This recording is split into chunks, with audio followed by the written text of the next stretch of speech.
Hello and welcome to the viewers of this video. This is the Orange Fan here, bringing you another entry for the episode Recap and Thoughts category. This video will be dedicated to the A segment of episode 63 of Codename Kids Next Door, Operation Hot Stuff. We begin this segment at the Sanban home on a snowy night, where we see number 3 is wrapped in a blanket and she's walking into the living room, wondering why her dad keeps the house's temperature so low. Number 3 reaches the thermostat and she's about to set it for a higher temperature, but she's stopped by her dad, who catches her and warns her not to touch the thermostat. Number 3 tries to reason with her father by pointing out how cold it is in the house right now. Connie responds that heat isn't cheap, and he reiterates his warning not to touch the thermostat under any circumstances. Number 3 begrudgingly agrees not to touch the thermostat, and Connie cheerfully encourages number 3 to return to bed, warning her about some ice in a nearby room.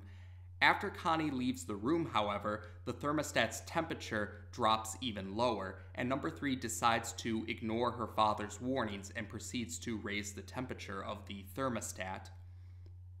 The next scene takes us to the Sector V treehouse the next day, and we see that the 4 other Sector V operatives have gathered together for a meeting. Number 1 is telling the 3 other present Sector V operatives about the Global Command's latest report, which number 5 accurately guesses is a report that they've been hearing for some time now, some kind of conspiracy theory that believes cauliflower to be made from rainbow monkey brains. During the meeting, Connie enters the central control room of the Sector V treehouse looking for the shower, and the 4 present Sector V operatives aim 2x4 technology weapons towards Connie. Connie cheerfully greets the 4 present Sector V operatives, and they cheerfully greet him in return, but then they inquire him about what he's doing in the Sector V treehouse right now. Connie explains that he's in the treehouse right now because number 3 set the temperature of the thermostat to such a high temperature that the Sanban home has become unbearably hot. He also mentions that Genki is currently on a business trip.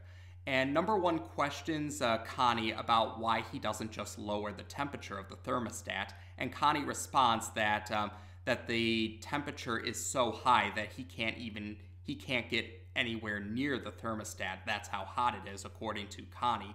And number 2 questions just how hot could the temperature be right now at the Sanban home. We then get to see, yes, the scene then cuts to the Sanban home, and we see that it now resembles a volcano that could erupt at any moment. This has caught the attention of most of the Kids Next Door organization, if not the entire organization. Number 1, number 2, and number 5 use a 2x4 technology flying vehicle to land on one of the larger flying vehicles that are just outside of the Sanban home right now, and they meet up with number 362. Number 362 notices that number 4 is not present, and number 1 explains that number 4 is staying at the Sector V treehouse to keep an eye on Connie, who was, like mentioned earlier, Connie is going to stay at the Sector V treehouse until the thermostat temperature is lowered at the Sanban home. So number 4 is keeping an eye on Connie, while the 3 other Sector V operatives go into the Sanban home to lower the temperature of the thermostat and help number 3 out. Number 362 does offer to have the Kids Next Door operatives from the Pompeii sector, Sector P, take over the mission. Number 362 reasons that the Sector P operatives have more experience with dealing with volcanoes, but number 1 insists that he, number 2, and number 5 will be the ones to undergo this mission or take on this mission, because number 3 is a fellow Sector V operative. So with that all decided, number 1, number 2, and number 5 enter a 2x4 technology vehicle called the Hot Shot, and it's currently within a giant ice cube. So once the 3 present Sector V operatives enter the hotshot and the ice cube is all sealed up, number 362 instructs number 2020 to launch the giant slingshot. Yes, this ice cube is attached to a giant slingshot, and number 2020 is the one that launches the slingshot, which causes the ice cube to enter the Sanban home. So the giant ice cube is able to protect the hotshot for a significant amount of time while it travels into the Sanban home. But eventually the ice cube melts, and number 1, number 2, and number 5 have to find an opening so that they can navigate through the Sanban home safely in the hotshot. And they are able to find an opening, although it is a bit of a close call. So the next few scenes switch between the Sanban home, where we see number 1, number 2, and number 5 exploring the Sanban home's volcanic form, its current volcanic form, to search for number 3 and to find the thermostat, while at the Sector V treehouse, the other scenes, the other scenes show the Sector V treehouse and show number 4 and Connie while they're waiting for the mission to be completed. And in the Sector V treehouse scenes, with each one that succeeds the previous one, we see that Connie is starting to act more and more like a kid the longer he's at the Sector V treehouse. It gets to the point where number 4 is the character who's acting more like an adult, while Connie is the one who's acting more like a kid. So while those scenes are happening, the other scenes show number 1, number 2, and number 5 navigating the volcanic version of the Sanban home. And their readings indicate that number 3 is not on the 2nd floor. That's where they land. Yes, the hotshot lands on the 2nd floor of the Sanban home. And number 3 is not located in her room or anywhere on the 2nd floor. So they have to head for the 1st floor. And yes, after some close calls with this volcanic form of the house, they do eventually reach the living room, which is where the thermostat is. And so number 1 puts on some protective gear that resembles a firefighter uniform. Yes, number 1 puts on a firefighter uniform for protection, and he also has these climbing claws. Yes, he has these tools that are meant to climb walls. And number 1 intends to climb up to the thermostat. The volcanic form of the house has raised up the location of the thermostat. They have to actually climb up the wall in order to get to it.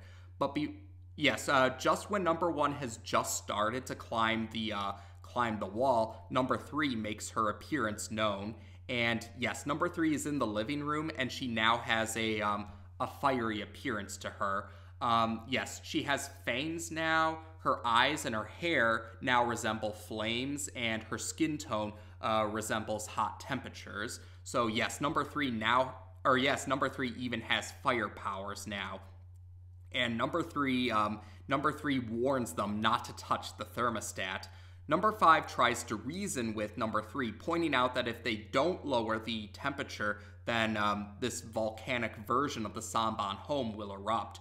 But number 3 dismisses this, saying that all she cares about is how warm everything is after having to deal with cold temperatures for so long. She's enjoying the warm weather, or the hotter temperature, and she refuses to let the temperature be changed or lowered from what it is currently. Number 1 realizes that number 3 can't be reasoned with, and he instructs number 2 and number 5 to hold off number 3 for as long as they can, while number 1 tries to climb up the wall to reach the thermostat.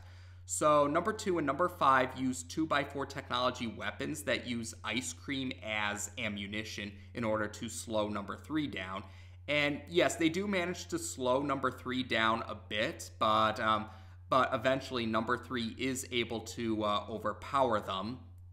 And after she defeats number 2 and number 5, number 3 does manage to grab onto number 1 just when he reaches the thermostat. Number 1 is about to lower the temperature, but number 3 manages to grab number 1, and declares that number one won't lower the temperature. But number one does manage to reach the, he manages to reach the thermostat and lower it despite number three trying to get him away from the thermostat. And while this is happening, at the Sector V treehouse, we see that Connie is starting to sweat. He notices something, but we, the viewers, don't see what he sees, and he walks over to what it is that he's seen. Number four notices where Connie is heading towards, and he tells Connie not to do what he's about to do. So we then head back to the Sanban home, and we see that it's back to its normal appearance now. It no longer looks like a volcano, although it does look a bit damaged because of its earlier volcanic appearance. And number one, number two, and number five exit the Sanban home with number three, who is back to her normal appearance. She no longer has her fiery looking appearance and no longer has the fire powers that she demonstrated a little while ago. Number 362 congratulates the Sector V operatives on a job well done. And then number four arrives to warn his teammates that Connie has found the Sector V treehouse's thermostat, and he set the temperature to such a low temperature that it's become frozen. Number two questions just how cold could the current temperature of the treehouse be. And we then see that the Sector V treehouse is now encased within an ice cube. And that's how we end this segment.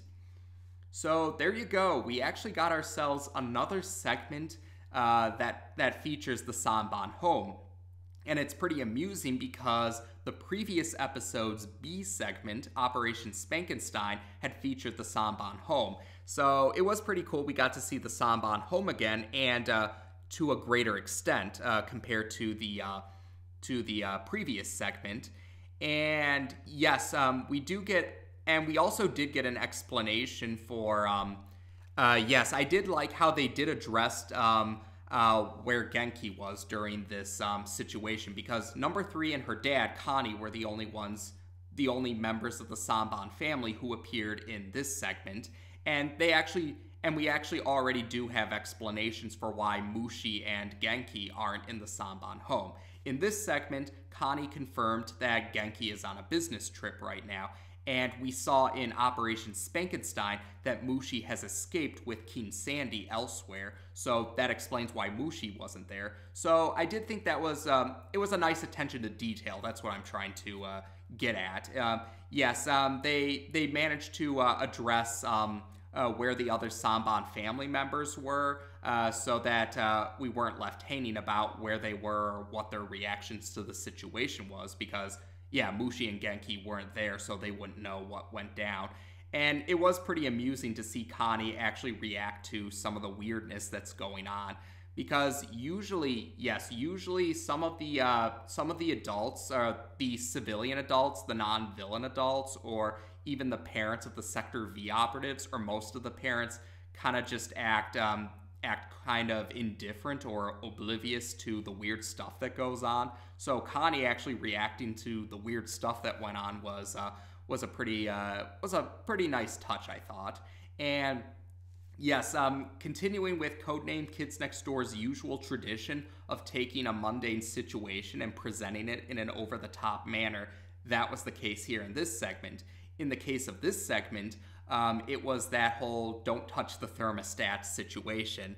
I notice how works of fiction do like to have parents, usually dads, be the one that tell their kids not to touch the thermostat under any circumstances. So Codename Kids Next Door did its own spin on that whole situation. And there are elements of truth to that in real life. I'm sure that there are people in real life who have dealt with parents telling them not to touch the thermostat when someone was a kid. And that never happened for me personally, but I did know people in real life that did have to deal with parents that didn't want the thermostat to be altered, or not to change the temperature of the thermostat. And Tom Warburton was an example himself. Yes, Tom Warburton confirmed on one of his blog posts that the inspiration for this segment was his own experiences at home.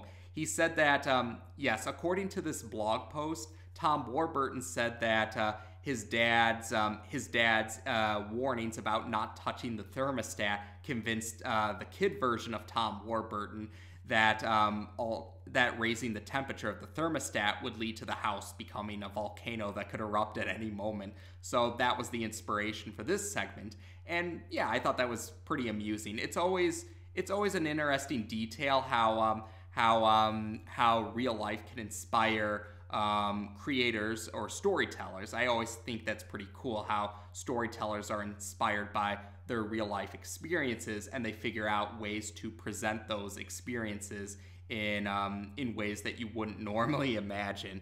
And that helps to show why I think Codename Kids Next Door in particular is a very creative series. And the other detail I guess I like, or yes, I did like the scenes where number 4 was watching Connie while he was staying at the Sector V treehouse, and how over the course of Connie's stay at the Sector V treehouse, he started to act more like a kid to the point where number 4 was the one acting more like an adult. I thought that was pretty hilarious. And at the end of the segment, we had that here we go again routine where Connie ends up finding the thermostat for the Sector V treehouse, and he alters the temperature. Unlike his daughter, however, who raised the temperature, Connie lowered the temperature. And yes, we now have the Sector V treehouse in an ice cube. I admit, I think it would have been cool if we got to see a segment dedicated to them traveling the frozen version of the Sector V treehouse. I think that could have made it a cool B segment to go along with this segment, or a cool sibling segment to go with this segment, but I can understand the likely reason for why they probably didn't go down that road and we got a different B segment instead. But yeah, that would have been a cool situation, but I wouldn't be surprised if maybe some fan works decided to try their hand at that storyline, unfreezing the Sector V treehouse. And I guess another detail worth mentioning is that this is one of those rare entries where one of the Sector V operatives are the antagonists for the entry. Operation Lockdown also featured most of the Sector V operatives in the role of antagonists when they became spank-happy vampires due to Count Spankulot's actions. So this time, though, we had number 3 be the antagonist, gaining fire powers because she raised the temperature of the Sector V treehouse. And I did find it amusing because this segment's sibling segment, you could say, is another example of a Sector V operative fulfilling the role of an antagonist. We'll go into greater detail about that in that segment's recap and thoughts video. But otherwise, there we go. So, like I said, I think this is another great example of Codename Kids Next Door's tendency to take a mundane situation and present it in an over-the-top manner. I did like number 4's interactions with Connie, not just because of the irony of an adult starting to act like a kid and a kid acting like an adult, but also some fans of the number 3 and number 4 pairing jokingly said that number 4 was bonding with his future father-in-law. So I thought that was pretty funny too. And yeah, I did think that the volcanic version of the Sanban Home had a pretty cool design to it. It reminded me of those fire-themed levels in video games. So otherwise, yes, I think that's about it now. So as of this video, we've now discussed the A segment of episode 63 of Codename Kids Next Door on this channel. Take care, and until next time.